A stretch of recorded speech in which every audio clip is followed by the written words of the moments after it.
दोस्तों, बिहार कर्मचारी चयन आयोग बीएसएससी की ओर से अभी न्यू नोटिस जारी किया गया है। तो चलिए फटाफट आप सभी न्यू नोटिस देखिए। सबसे मेन ये है दोस्तों कि अभी तक देखिएगा तो बिहार एसएससी का जो ट्रेंड चला आ रहा था उस ट्रेंड में दोस्तों बहुत ही बड़ा बदलाव हुआ है। तो चलिए फटाफट आप सभी देखिए। आप में से जितने भी लाखों छात्र हैं सभी के लिए दोस्तों ये नोटिस ज़रूरी है। तो यहाँ से देखिए अभी 2024 का क्या कुछ ट्रेंड चल रहा है, जिस अनुसार आपको सभी चीज़ों को लेकर तैयार रहना है।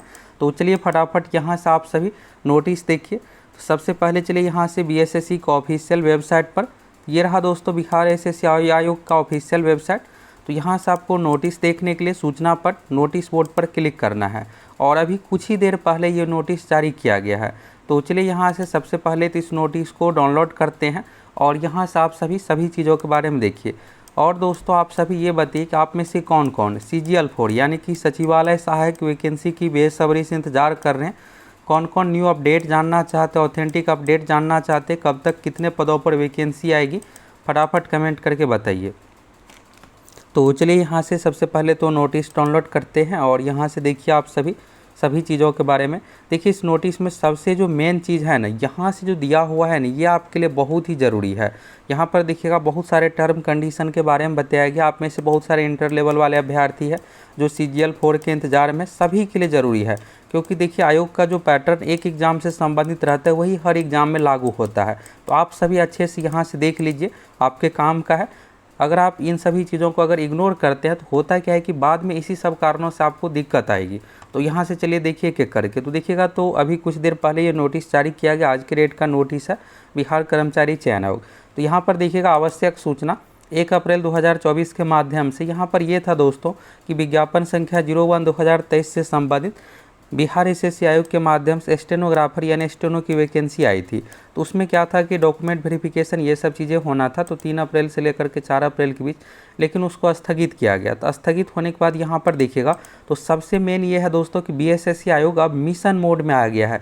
आप में से जितने भी इंटर लेवल वाले हैं एग्ज़ाम डेट के इंतज़ार में, देखिए बीएसएससी आयोग जल्द से जल्द एग्ज़ाम लेना चाहता है। तो आप सभी सीरियस होकर तैयारी में लग जाइए। CGL4 की भी वैकेंसी तुरंत आ रही है। अब आपको ज़्यादा ये नहीं है कि 2 महीने 3 महीने का इंतज़ार करना पड़ेगा, कुछ ही दिनों में आ रही है। अगर आप अपडेट जानना चाहते कमेंट कीजिए, हम आप लोगों को इसके बारे में ऑथेंटिक अपडेट दे देंगे। इंटर लेवल की भी परीक्षा से संबंधित अगर आप अपडेट जानना चाहते कमेंट कीजिए। बाकी यहाँ पर देखिए डॉक्यूमेंट को लेकर बहुत सारी चीज़ों के बारे में बताया गया है। तो क्या कुछ बदलाव हुआ है हर एक चीज़ के बारे में आप अच्छे से देख लीजिए।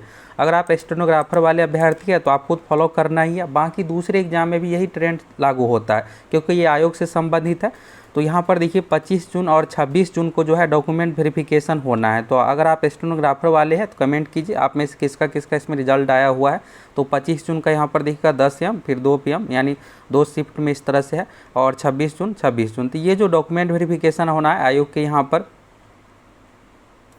तो यहाँ पर देखिएगा निर्देश दिया हुआ आयोग कार्यालय में ही इसका डॉक्यूमेंट वेरिफिकेशन सब कुछ किया जाएगा। यहाँ पर देखिए प्रमाण पत्रों के बारे में आप जो भी फॉर्म भरते इसमें डिटेल्स दिए हैं। देखिए बीएसएससी इंटर लेवल में अभी तक एडिट का ऑप्शन दिया गया, अगर कुछ गलती है सुधार कर लीजिए, क्योंकि फॉर्म में आप जो भी डिटेल्स दिए वही आयोग की ओर से आपको जब डॉक्यूमेंट वेरिफिकेशन के लिए जाइएगा मांगा जाएगा। अगर नहीं होगा तो फिर आपको दिक्कत होगा। जैसे देखिए जन्म तिथि, लिंग, कोटि, शैक्षणिक योग्यता, तकनीकी योग्यता, ये सब डिटेल्स आपको मूल प्रमाण पत्र के अनुसार होना चाहिए और सेम फॉर्म के अनुसार मांगा जाएगा। देखिए जब आप वेरिफिकेशन के लिए जाइएगा तो सबसे पहला चरण होता है बायोमेट्रिक, और ये देखिएगा तो बीएसएससी में अब क्या हुआ है, सिर्फ थंब इम्प्रेशन नहीं लिया जाता, आइरिस डाटा आप आधार कार्ड बनाने के लिए जाते हैं तो आँख का रेटिना का जिस तरह से स्कैन किया जाता है इसी तरह से एग्जाम में भी अब बीएसएससी में हो रहा है।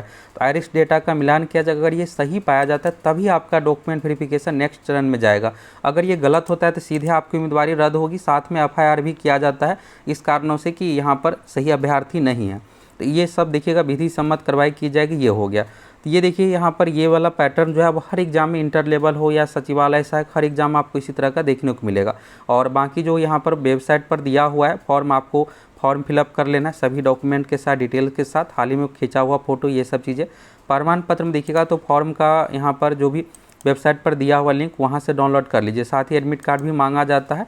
अब आप में से कुछ होंगे कि एडमिट कार्ड नहीं होगा तो क्या बाहर कर दिया जाएगा, तो नहीं, ये यहाँ पर ये चल सकता है एडमिट कार्ड नहीं है तो, लेकिन आप कोशिश कीजिएगा जो आपके पास एडमिट कार्ड था उसको ढूंढने का और लेकर जाना है। मैट्रिक इंटर का मूल प्रमाण पत्र और अंक पत्र यानी मार्कशीट और मूल प्रमाण पत्र दोनों लेकर के जाना है। यही इंटरमीडिएट में भी सेम है। तकनीकी योग्यता अगर आप जैसे शॉर्ट हैंड, कंप्यूटर संबंधित टाइपिंग जो भी डिटेल्स दिए ये सब चाहिए। तो इंटर लेवल में भी देखिएगा तो टाइपिंग सर्टिफिकेट ये सब चीज़ें मांगा गया था, तो अगर आप फिलअप किए हैं तो आपको मांगा जाएगा। EWS प्रमाण पत्र ये सब चीज़ें हो गया, permanent residence ID card, self attested copy ये सब चीज़ें होगी। यहाँ पर देखिए सबसे मेन ये होता है कि फॉर्म में कट ऑफ डेट दिया हुआ रहता है, तो इसमें कट ऑफ जो डेट था 1 जुलाई 2023, 1 जुलाई 2023 के अनुसार ही आपके पास सभी प्रमाण पत्र जैसे शैक्षणिक, तकनीकी, जाति प्रमाण पत्र, EWS ये सब होना चाहिए। आप सोचिएगा नया वाला ले जाएंगे ये मान्य नहीं होता है। इसी तरह से OBC वालों के लिए भी है, 1 जुलाई 2023 से पहले का होना चाहिए। अगर 1 साल से अधिक पुराना है तो OBC NCL में ये काम चल जाएगा, बस आपको एक डिक्लेरेशन फॉर्म देना है। लेकिन 1 जुलाई 2023 के बाद का नहीं होना चाहिए, अगस्त 2023, सितंबर इस तरह से नहीं, जुलाई 2023 या इससे पहले का होना चाहिए। ये हो गया। यहाँ पर टाइम भी दिया हुआ है, 9 बजे आपको समय से पहुँच जाना है फर्स्ट शिफ्ट वालों के लिए, सेकेंड के लिए 1 बजे तक आपको पहुँच जाना। और यहाँ पर देखिएगा तो प्रमाण पत्रों की समीक्षा हेतु सब कुछ यहाँ पर जो भी निर्देश दिया हुआ है सही तरीके से आपको फॉलो करना है। यहाँ से दोस्तों आप सभी नोटिस देख लिए। अभी जो BSSC आयोग की ओर से स्टेनो पोस्ट से संबंधित जो न्यू नोटिस जारी किया गया है डॉक्यूमेंट वेरिफिकेशन से संबंधित, तो क्या कुछ निर्देश दिया हुआ है सभी चीज़ों के बारे में आप सभी देख लिए। अब देखिए सबसे मेन ये है कि ये आयोग देखिएगा तो BSSC आयोग है और ये इसी आयोग के माध्यम से इंटर लेवल की भी भर्ती होना है, CGL4 की भी भर्ती होना है। तो देखिए आयोग का जो एक एग्ज़ाम में पैटर्न रहता है वही हर एग्ज़ाम में इसी तरह का ट्रेंड अपनाया जाता है। यही सेम प्रक्रिया आपको इंटर लेवल CGL4 में भी देखने को मिलेगा। जो भी डॉक्यूमेंट से संबंधित गाइडलाइंस है उसी तरह का निर्देश देखने को मिलेगा। सबसे मेन यहाँ पर दोस्तों आप सभी ये एक देखिए, यहाँ पर आप देखिएगा, देखिए जब आप इंटर लेवल का PT एग्ज़ाम दीजिएगा, PT एग्ज़ाम के बाद मेंस, फिर आप जब डॉक्यूमेंट वेरिफिकेशन में जाइएगा तो यही इसी तरह की प्रक्रिया से आपको गुजरना पड़ेगा। सेम CGL4 में भी आपको इसी तरह से प्रक्रिया से गुजरना पड़ेगा। ये देखिएगा तो वेबसाइट पर फॉर्म दिया हुआ, अगर आप स्टेनो वाले हैं तो ये डाउनलोड कर लीजिएगा और इसी तरह से आपको फॉर्म में रोल नंबर, अपना नाम, डिटेल्स, यहाँ पर फोटो, ये सब चीज़ें आपको डिटेल्स फिलअप करना पड़ेगा। उम्र का देखिएगा 2 यहाँ पर कंडीशन है, अधिकतम न्यूनतम का इस तरह से फॉर्म में जिस कंडीशन रहते हैं इस तरह से फिलअप करना पड़ता है सब कुछ। अब देखिए आप में से बहुत सारे ऐसे स्टूडेंट होते हैं जो फॉर्म भरते इसमें देखिएगा तो यहाँ पर स्पष्ट कहा गया था कि आपके पास सभी डॉक्यूमेंट होना चाहिए और बनाकर फिलअप कर, हम आप लोग कई बार बताए थे। अब कुछ स्टूडेंट सोचते हैं जब वेरिफिकेशन के लिए जाएंगे बना लेंगे। देखिए यहाँ पर स्पष्ट देखिएगा जाति प्रमाण पत्र कब निर्गत हुआ ये सब चीज़ें, तो यहाँ पर एक कट ऑफ डेट दिया हुआ रहता है कि ये इस अनुसार डेट के अनुसार आपके पास सभी डॉक्यूमेंट होना चाहिए, तो उसी अनुसार मांगा भी जाता है। अब फिर नहीं रहेगा तो फिर दिक्कत होगा। तो यहाँ पर देखिए हर एक चीज़ के बारे में कंडीशन है, मैट्रिक, इंटर, इस तरह से हर एक डिटेल्स आपको देना है। फिर यहाँ पर सिग्नेचर ये सब चीज़ें, और फिर जब आपका ये सही पाया जाएगा तो जो भी जांच दल के पदाधिकारी कर्मचारी रहेंगे BSSC का यहाँ पर सिग्नेचर करेंगे, इस तरह से आपका डॉक्यूमेंट वेरिफिकेशन हो जाएगा। अब देखिए दोस्तों सबसे मेन आप ये जानना चाह रहे होंगे कि अभी जो एग्ज़ाम है इंटर लेवल का एग्ज़ाम हो या फिर सचिवालय सहायक नई वैकेंसी की, तो देखिए इंटर लेवल संबंधित BSSC आयोग की ओर से जल्द यहाँ पर कैलेंडर जारी किया जाएगा। अब देखिए कैलेंडर इसलिए ज़रूरी है कि कैलेंडर में क्या होता है कि PT एग्ज़ाम, PT का रिजल्ट कब आएगा, मेंस एग्ज़ाम, मेंस का रिजल्ट कब आएगा, टाइपिंग टेस्ट, हर एक चीज़ के बारे में डेट दिया हुआ रहता है। एक समय में भर्ती प्रक्रिया कंप्लीट कर लिया जाएगा। तो आप में से कौन कौन चाहते हैं कि आयोग की ओर जल्द से जल्द कैलेंडर जारी करना चाहिए, वैसे कुछ दिनों में कैलेंडर भी आ जाएगा। तो आप सभी सीरियस होकर तैयारी कीजिए। आप सोच रहे होंगे 6 महीने बाद परीक्षा होगी, ऐसा नहीं है, आपके पास कुछ ही महीने का समय है। और इसी तरह CGL4 की भी, तो CGL4 की भी जल्द वैकेंसी आ रही है और तुरंत इस वैकेंसी आने के बाद परीक्षा भी तुरंत ली जाएगी। तो आप सभी मिशन मोड में अच्छे से तैयारी कीजिए।